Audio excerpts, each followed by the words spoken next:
பேரன்பு கொண்ட பெரியோர்களே, தாய்மார்களே, அன்பு கொண்ட சகோதர சகோதரிகளே, இளைஞர்களே, பொதுமக்களே, என் உயிரிலும் மேலான அன்பு தமிழ் நெஞ்சங்களே மற்றும் திரை உலக பிரமுகர் உங்கள் எல்லாருக்கும் என் முதல் கண் வணக்கத்தை தெரிவித்துக் கொள்கிறேன்.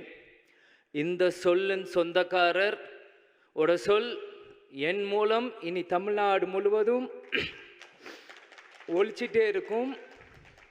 இது நான் சொல்கிறதில் ரொம்ப பெருமையாடுறேன், சந்தோஷப்படுறேன்.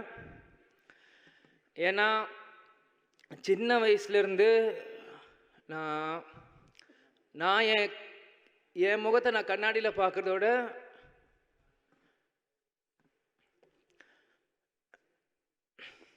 எங்கள் அப்பாவை தான் நான் நிறைய வாட்டி பார்த்துட்ருப்பேன்.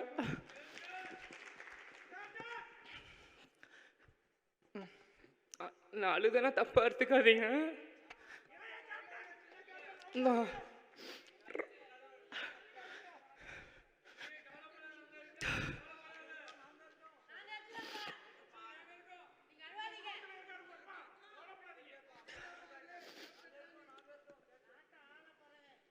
என்னால் அப்பானா ரொம்ப எமோஷனல் ஆயிடுவேன்.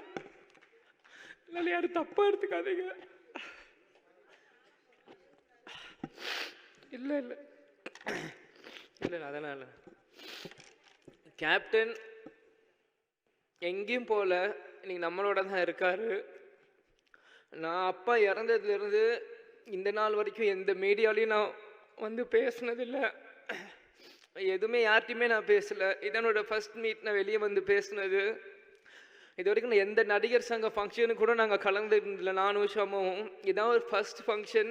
அது இப்படி ஒரு ஃபங்க்ஷனாக வந்து கலந்துக்கிறோமான்னு உண்மையிலேயே மனசு ரொம்ப கஷ்டமாக இருக்குது. அதே மாதிரி இது ஃபஸ்ட்டு மீட்டிங், எங்கள் அப்பா இதெல்லாம் வந்து இங்கே பேசுகிறதும் எனக்கு உண்மையிலே அது எப்படி எனக்கு சொல்கிறதுன்னு தெரியல. நிச்சயம் இங்கேருந்து நீங்கள் நான் என்னென்னமோ பேசணும்னு நினச்சேன், ஆனால் எனக்கு இப்போ எதுவுமே மைண்டில் வர மாட்டேங்குது. நான் மனசில் பட்டு நான் பேசிடுறேன். ஏன்னா எங்கள் அப்பா வந்து எங்களுக்கு எல்லாருமே சின்ன வயசுலேருந்து கொடுத்து தான் எங்களை பழகியிருக்கார்.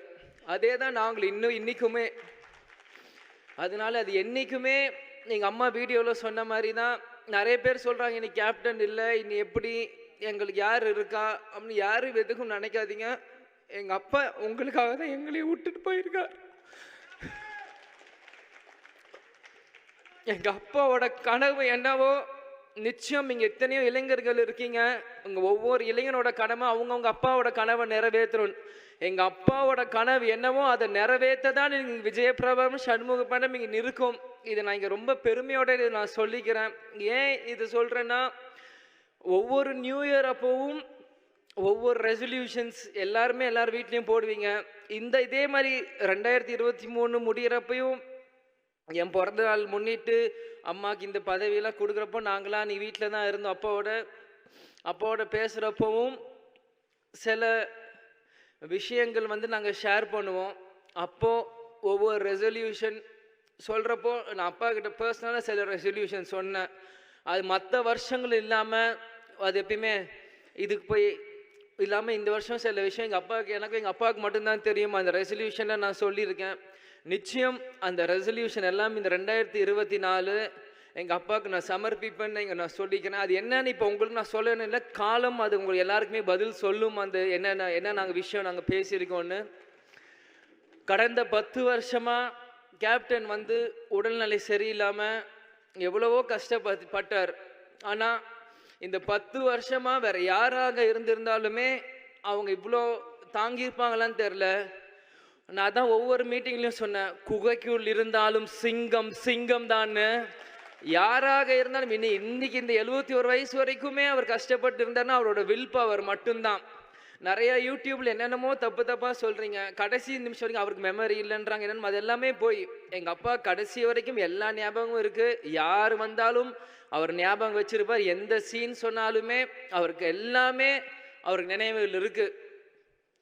அவர் இறக்கிறதுக்கு 2 நாட்களுக்கு முன்னாடியும் அவர் வந்து எங்கள் வீட்டில் குமாரண்ண சோமண்ணன் வேலை பார்த்துட்டு இருப்பாங்க. அவர்கிட்ட கேட்டு யூடியூப்பில் அவர் நடித்த எல்லா படங்களோட பாட்டு போடுன்னு அவர் சொல்லி 25ஆம் தேதி எல்லா பாட்டுகளும் அவரை கேட்டு ராசாத்தி ஒன்னையிலேருந்து அம்மன் கோயிலுக்கு எல்லா பாட்டுகளையும் அவர் கேட்டு அவர் ரசிச்சுட்டு இருந்தார்.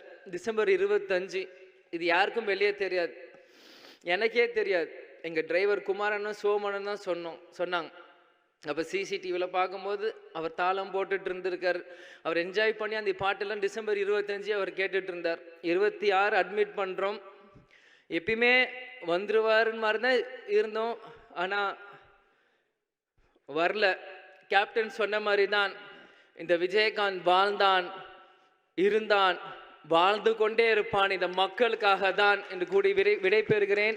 அதே மாதிரி நடிகர் சங்கம் இருக்க எல்லாருக்குமே ரொம்ப நன்றி. இந்த மாதிரி ஒரு விஷயத்தை எங்களுக்கு கேப்டனுக்கு நீங்கள் செஞ்சது. அதே மாதிரி நிறைய பேர் நாள் வர முடிஞ்சிருக்கும், வர முடியாமல் போயிருக்கலாம். இது எல்லாமே நாங்கள் புரிஞ்சுக்கிறோம். எங்களுக்கு யார் மேலேயும் எந்த வருத்தமும் இல்லை, கேப்டனுக்கும் யாருக்கு மேலேயும் எந்த வருத்தமும் இல்லை. அதனால் எங்களுக்கு எங்கள் அப்பாவை பற்றி தெரியும், உங்களுக்கு உங்கள் கேப்டனை பற்றி தெரியும். யார் மேலேயும் வருத்தம் இல்லை. வந்தவங்களுக்கு நன்றி, வராதவங்களும் உங்களோட மனசில் கேப்டனும் இருப்பார்னு எங்களுக்கு தெரியும். எங்களுக்கு யார் மேலேயும் எந்த கோபமும் இல்லை, எந்த வருத்தமும் இல்லை. நிச்சயம் எங்கள் அப்பாவோட கனவை நாங்கள் நிறைவேற்றுவோம். இந்த திரைத்துறையிலும் சண்முக பாண்டியன் நிச்சயம் ஒரு மிகப்பெரிய ஒரு இடத்துக்கு வருவான் என்று கூறி விடைபெறுகிறேன். நடிகர் சங்கம் நாசர் சார், விஷால் அண்ணன், கார்த்திக் அண்ணன், பூச்சிமுருகன் அண்ணன், கருணாசன் எல்லாருக்குமே நன்றி. உங்கள் volunteers diamond Babu uncle, Singar அண்ணன், ரியாஸ் கண்ணன் அங்கிள், பிஆர்ஓ ஆனந்த், எல்லா பிஆர்ஓஸ், வாலண்டியர்ஸ், மீடியா, இங்கே இருக்க டைரக்டர்ஸ், ப்ரொடியூசர்ஸ், ஜூனியர் ஆர்டிஸ்ட், உங்கள் எல்லாருக்குமே கேப்டன் குடும்பத்தை சார்பாக நான் இங்கே நன்றியை சொல்லிக்கிறேன். கேப்டன் நம்ம கூட தான் இருப்பார், நிச்சயம் அவர் எல்லாமே பார்ப்பார். நன்றி, வணக்கம், தேங்க்யூ. பாதகம் செய்பவரை கண்டால் நாம் பயங்கொள்ளலாகாது பாப்பா, மோதி மிதித்து விடு பாப்பா, அவர் முகத்தில் உமிழ்ந்து விடு பாப்பா. அண்மை செய்திகளை உடனுக்குடன் தெரிந்து கொள்ள இணைந்திருங்கள் இயம்நாடு தொலைக்காட்சியுடன்.